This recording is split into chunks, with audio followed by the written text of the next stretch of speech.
நீங்க யாரை அழைப்பதாக நினைத்து கொண்டு காய் நகர்த்துகிறீர்களோ அவர்களிடமிருந்து எண்டு கார்டு உங்களுக்கு போடுறாங்க. இன்னொன்னு, எடப்பாடி பழனிசாமிக்கு மானம், ரோஷம், சூடு, சொரணை இருந்தா எவ்வளவு கேவலமான நிலைக்கு போயிருக்கிறோம் எண்ணி அவர் வருந்த வேண்டும். நேற்றைக்கு அறிக்கை பாத்தீங்களா?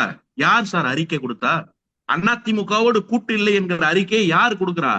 ஊர் பேர் தெரியாத புஷி ஆனந்த் கொடுக்கிறார் சார். அதை கூட விஜய் கொடுக்கல சார். தலைமை நிலையத்தின் சார்பில் வரல. புஷி ஆனந்த் என்கிற யாரோ ஒருவர், அந்த கட்சிக்கு பொதுச் செயலாளர் இருக்கலாம். நீங்க கேட்கலாம் அந்த கட்சிக்கு பொதுச் செயலாளர் தானேன்னு. அந்த கட்சிக்கு பொதுச் செயலாளர் ஆவதற்கு முன்பு விஜய் ரசிகர்களை தாண்டி அவரை யாருக்காவது தெரியுமா? அவர் யாராவது தமிழ்நாட்டில் அடையாளப்படுத்த முடியுமா? ரோட்ல நடந்து போனார்னா இவருதான்ப்பா புஷி ஆனந்த்னு யாராவது அடையாளம் காட்டுவாங்களா விஜய் ரசிகர்களை தவிர? அப்படிப்பட்ட ஒரு மனிதரை வைத்து கேவலப்படுத்தி இருக்கிறார் விஜய். என்ன சொல்ல வர்றாரு விஜய்? இதுதான் உன்னுடைய தகுதி, உன் கூட கூட்டணிக்கு நான் வர்றேன்னு சொல்லியெல்லாம் நீ எங்கேயும் பேசக்கூடாது, எங்கேயும் ஒரு ஸ்ட்ராட்டஜியை உருவாக்க கூடாது, நான் உன்னோடு கூட்டணிக்கு வருவதற்கு தயாராக இல்லை என்று நேற்று முளைத்த காளானாக இருக்கிற விஜய் அதிமுக கூட்டணிக்கு வரவில்லை என்று சொல்லி இருக்கிறார். இதுதான் எடப்பாடி பழனிசாமியினுடைய நிலைமை. கழுத தேஞ்சு கட்டரும்பாயிடுச்சும்பாங்க.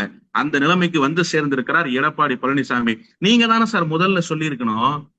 விஜய் கட்சி துவங்கி இருக்கிறார், வரவேற்கிறோம், அவருக்கு வாழ்த்து தெரிவிக்கிறோம். அதிமுக காரங்க என்னெல்லாம் டான்ஸ் ஆடி பாத்தீங்க. அண்ணன் செல்லூர் ராஜு ஒரு பக்கம் டான்ஸ், இன்னொரு பக்கம் அண்ணன் ஆர்பி உதயகுமார், இப்படி எல்லாரும் விஜய்க்கு மகுடி வாசித்துக் கொண்டே இருந்தீர்கள். நேற்றைக்கு திடீரென வர்றாரு பொன்னையன். எப்பெல்லாம் சிக்கல் ஆகுதோ அப்பெல்லாம் இந்த பொன்னையன் இந்த மாதிரி ஆட்கள்லாம் வருவாங்க. அது வரைக்கும் பொன்னையன் மாதிரி ஆட்கள்லாம் வரமாட்டாங்க. நீங்க நல்லா கவனிச்சு பாருங்க. அண்ணன் ஜெயக்குமார் பேசுவாரு, ஆர்பி உதயகுமார் பேசுவாரு, இவங்க எல்லாம் பேசிக்கிட்டே இருப்பாங்க.